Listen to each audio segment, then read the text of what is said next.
ലോകത്തിന് മുന്നിൽ ഭാരതത്തിന്റെ കരുത്തു തെളിയിച്ചെന്ന് പ്രതിരോധ മന്ത്രി രാജ്നാഥ് സിംഗ്.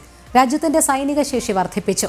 പ്രതിരോധ മേഖലയ്ക്ക് ശക്തി പകരുന്നതാകും പുതിയ ബ്രഹ്മോസ് പരീക്ഷണ കേന്ദ്രമെന്നും രാജ്നാഥ് സിംഗ്. ലഖ്നൌവിലെ പുതിയ ബ്രഹ്മോസ് പരീക്ഷണ കേന്ദ്രത്തിന്റെ ഉദ്ഘാടനം നിർവഹിച്ച് സംസാരിക്കുകയായിരുന്നു അദ്ദേഹം. 9-ാം തീയതി പുലർച്ചെ പാകിസ്ഥാൻ തൊടുത്തുവിട്ട ബാലിസ്റ്റിക് മിസൈൽ ഹരിയാനയിലെ സിർസയിൽ ഭാരതം നിർവീര്യമാക്കിയിരുന്നു. ഇതിന് തിരിച്ചടിയെന്ന നിലയിലാണ് പാകിസ്ഥാന്റെ വ്യോമതാവളങ്ങൾ ലക്ഷ്യമിട്ടത്. ഭാരതത്തിന്റെ അത്യാധുനിക സൂപ്പർസോണിക് ക്രൂയിസ് മിസൈൽ ബ്രഹ്മോസ് ഉപയോഗിച്ച് പാകിസ്ഥാന്റെ 4 എയർബേസുകൾ തവിടുപൊടിയാക്കി. വ്യോമമാർഗമായിരുന്നു ഭാരതത്തിന്റെ പ്രത്യാക്രമണം. ആകാശമാർഗം കരയിലേക്ക് പതിപ്പിക്കാൻ കഴിയുന്ന ബ്രഹ്മോസ് മിസൈലിന്റെ ദൂരപരിധി 450 മുതൽ 500 കിലോമീറ്റർ വരെയാണ്. അതിനാൽ ഭാരതത്തിന്റെ വ്യോമാതിർത്തിയിൽ നിന്നുകൊണ്ട് തന്നെ മിസൈലുകൾ വിക്ഷേപിച്ചു. കരയിൽ നിന്ന് വിക്ഷേപിക്കാൻ കഴിയുന്ന ബ്രഹ്മോസ് മിസൈലിന്റെ ദൂരപരിധിയാകട്ടെ 950 കിലോമീറ്ററും.